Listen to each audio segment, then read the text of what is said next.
The Ukrainian armed forces strike without mercy. The elite, the FSB, ground to dust, dozens of officers from Putin's most prestigious military units eliminated. Drones in the sky, panic in the Kremlin. Russia is sliding into the abyss. Iron birds are torching oil refineries, while sanctions are strangling the Russian economy. Moscow is in shock, propagandists are howling, the army is panicking. This is the collapse of the entire Putin system. I'll tell you all the details in just a moment. Welcome, this is Ukraine Today. I am Victoria Panchenko, and here are the latest events. Sensational news. The FSB elite has been destroyed. In the Chernihiv region, it's a real hell for the occupiers. Ukrainian intelligence officers and border guards set up an ambush from which not a single commando from the elite Senezh unit made it out. The pride of the Kremlin. Their bodies, weapons, and equipment are already in our hands. The legendary fighters from Kubinka have also been eliminated on Ukrainian soil. The loss of fighters from these units is especially painful for Russia because each of them is not just an ordinary soldier but a specialist with outstanding training. According to experts, it takes years to prepare a single fighter for service, and it requires enormous resources. According to the I Want to Live project, since the start of Russia's full-scale invasion of Ukraine, the Ukrainian armed forces have eliminated at least 58 specialists from the Russian Special Operations Forces, GRU, and FSB. Moscow remains silent while propagandists are in hysterics because this was the backbone of Putin's special forces. Watch for more details right now. More than 3,000 kilometers. That is the current length of the front line between Ukraine and Russia today. Of that, nearly 1,000 kilometers are active combat zones. Hundreds of kilometers where Ukrainian defenders break the backbone of an army that was once called the second strongest in the world every day. And every meter of this line is a story of courage, loss, and unbreakable will. At this front line, not only columns of equipment and infantry are being destroyed, but also Russia's military elite. During the full-scale invasion, Ukrainian fighters have eliminated dozens of special forces soldiers from elite units. Senezh and Kubinka, those whom even within Russia are called the elite of the elite. Losses of such fighters are especially painful for Russia. Each of them is not an ordinary soldier, but a specialist who has undergone years of training. Training a single such officer takes years and requires significant resources. You mentioned I Want to Live. Recently, a documentary was released to the public about the elimination of a sabotage and reconnaissance group from the Senezh Special Purpose Center, which was operating in the Chernihiv region. This operation became one of the most successful since the start of the full-scale war. Ukrainian intelligence officers from the 54th Separate Reconnaissance Battalion, together with border guards from the 105th Prince Volodymyr the Great Detachment, eliminated 6 enemy officers. The bodies of those neutralized, as well as weapons and equipment, were captured. Everyone who operates, they enter Ukrainian territory with their GoPro cameras turned on, and they record all their actions. If you can even call it work, murder, sabotage, it's essentially terrorism. And they are the first to show this to their, perhaps, commanders or superiors to report back. That's the first thing. And secondly, they post all of this online to intimidate people. There are videos titled, How I Spent This Summer. And in these videos, there are direct montages of killings of Ukrainians, Ukrainian soldiers, Ukrainian civilians. At the Senezh Kubinka Center are the key units of the Russian Federation's Special Operations Forces, reporting directly to the General Staff. It is there that the best of the best are selected. Those who are supposed to carry out the most complex, covert, and dangerous missions. They are trained using Western methods and deployed in operations outside the country, from Ukraine to Africa. But in Ukraine, even such an elite proved powerless. Those whom Moscow calls invisible fighters become visible on Ukrainian fields.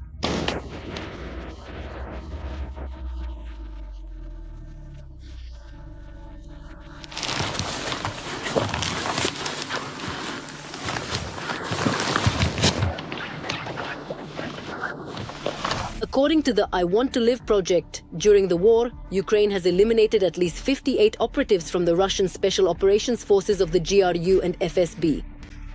For the enemy's army, these are not just losses. This is a blow to the core personnel, to those who were supposed to conduct reconnaissance, coordinate operations, and prepare new sabotage missions. And while Russian propaganda continues to talk about precision weaponry and the professionalism of the army, the reality is completely different. Across more than 3,000 kilometers of frontline, Ukraine is not only holding the defense but is also methodically eliminating those whom the Kremlin considers untouchable. No matter how long Russia continues this aggression, the defense forces will keep giving the same answer.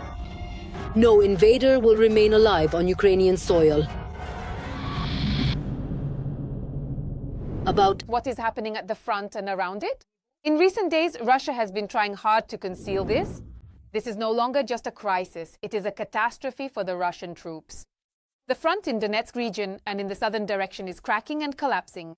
The Ukrainian armed forces are using new tactics and striking precisely at the enemy's weak points of the enemy. What is happening now is a turning point in the war, and the consequences are already irreversible. Watch all the fiery events from the front right now.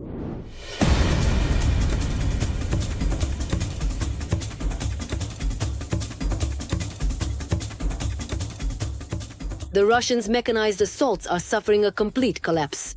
Equipment is burning in all directions, and the occupiers are being transferred to motorcycles. Strikes by the Ukrainian armed forces on Russian rear positions are crippling Putin's economy, and Russian citizens are now openly calling to strike the Kremlin. Right. Not here, damn it. You need to hit the Kremlin, you... Bastards. You got the coordinates mixed up. Zaporizhzhia is under threat. What all military analysts have been talking about has begun, and also a thorn in the Kremlin's side.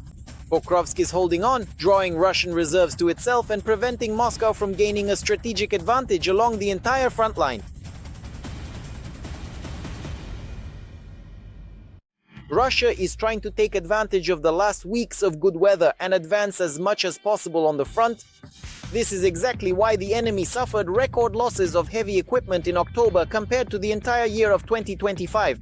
Just in the past 24 hours, 2 tanks and more than a dozen armored fighting vehicles have been destroyed. With small infantry assault groups, it is theoretically possible to advance, but definitely not to any significant depth. This may indicate what is happening right now, an attempt at a mechanized offensive to break through the front line by at least 6 to 8 kilometers in width, as described in military textbooks and combat regulations, and to advance at least several dozen kilometers. Heavy equipment is used for this purpose. The most well-prepared assault units, both in terms of equipment and personnel, are traditionally concentrated in the Pokrovsk direction. However, round-the-clock attacks have not brought the occupiers the desired results. Against the enemy's superior forces on all sectors of the front, including the Pokrovsk direction, which remains truly the hottest spot, and where the Russian army is attacking the most. We're saying that the Russians are unlikely to repeat such frontal actions today because it's clear that the 51st Combined Arms Army, which is attacking in this direction, already has plenty of other problems. The main one is the encirclement of Russian troops near Dobropilya. It's been going on for about a month now. Moscow continues to try to transfer reserves, which significantly disperses the efforts of the Russian group.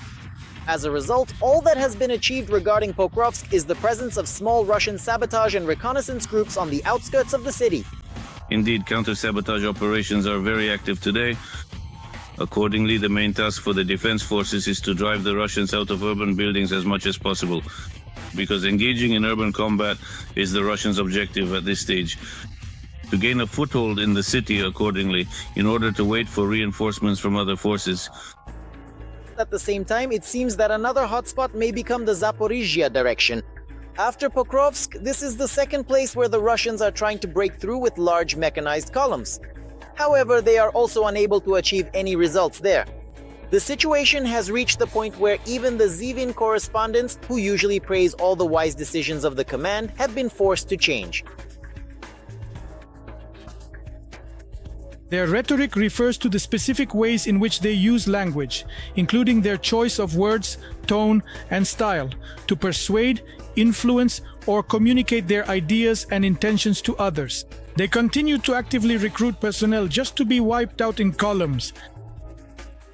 However, in the high offices of the occupiers, they stopped counting losses a long time ago. The main thing is to ensure progress at any cost, and where there is none, at least to show the necessary drive.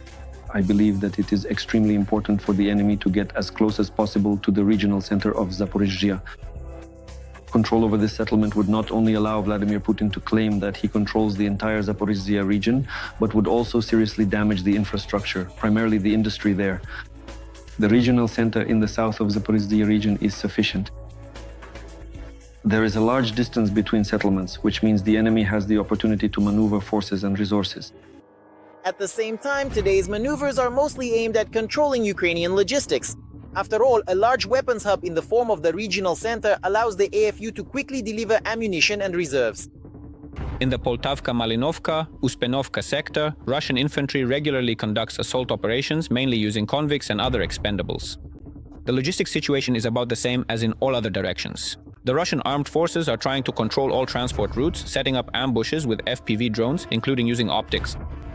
However, attempts to quickly rush through the kill zone sometimes end in bizarre incidents, such as this self-destruction against a disabled vehicle.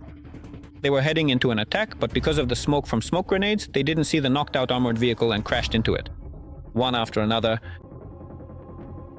At the same time, intense fighting continues in the Russian rear. For example, a strike by drones and Storm Shadow cruise missiles the day before appears to have permanently shut down the Bryansk chemical plant. The results of the strike are being clarified, but according to monitoring channels, the plant has been completely destroyed. Photos of missile tail sections scattered around the area were published in Telegram channels. The Bryansk chemical plant is an important part of the Russian military-industrial complex. At this facility, the occupiers produce gunpowder, explosives and components for rocket fuel. By the way, Ukrainian attacks on Russian military-industrial facilities seem to have annoyed Russians so much that they are finally starting to realize where the real source of all their problems lies. Honestly, they should be hitting the Kremlin instead. They got the coordinates mixed up. And finally, a wonderful story from the SBU.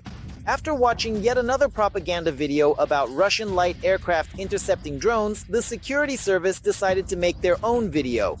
The specialists easily copied the coordinates, and the next drone route was set to those exact locations.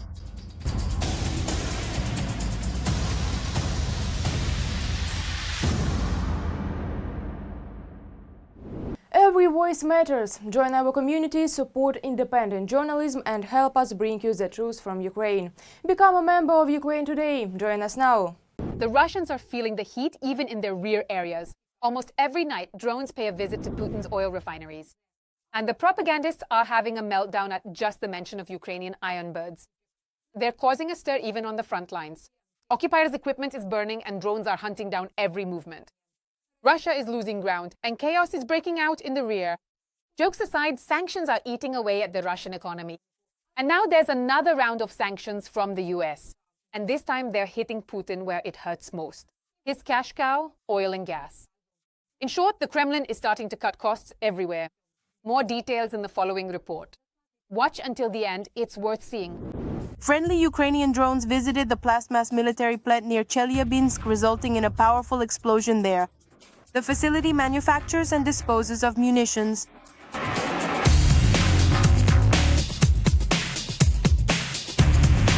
It is reported that UAVs attacked Ryazan during the night, and Skopin as well. Eyewitnesses saw a fire. Reportedly, the targets of the attack were the Dyagilevo airfield and an oil refinery.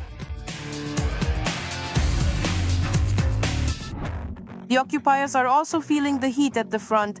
Paratroopers liberated Kuchirovyar in the Dobropilya direction and took prisoners. More than 50 Russians.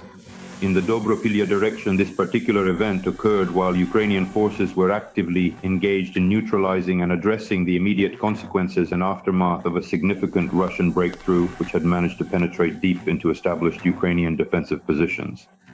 The response involved coordinated efforts to restore stability and prevent further advances. the situation is dire in the city of Pokrovsk, which is under attack by the Russian army. According to the military, evacuation from the city is nearly impossible and civilians can only leave the area on foot. At this moment, the fighting is already taking place directly, almost in the center of Pokrovsk in this district, near the railway station, where Ukrainian defense forces are destroying small assault groups of Russian occupiers. The occupiers are trying to split the defense of the Ukrainian armed forces in order to create so-called local pockets, operational encirclements of our units. It's not just about Ukraine. The British Navy intercepted the Russian warship destroyer Admiral Kulikov in its territorial waters, reports Sky News.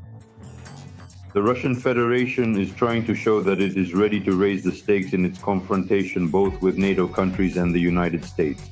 Let me remind you, the United States was the first since 2008. They relocated a nuclear arsenal to the territory of Great Britain. The Polish foreign minister suggested that Ukrainian forces destroy another target that fuels the Russian war machine, namely to blow up the oil pipeline. Druzhba. The Polish side is well aware that the operation of the Russian Druzhba oil pipeline means financing.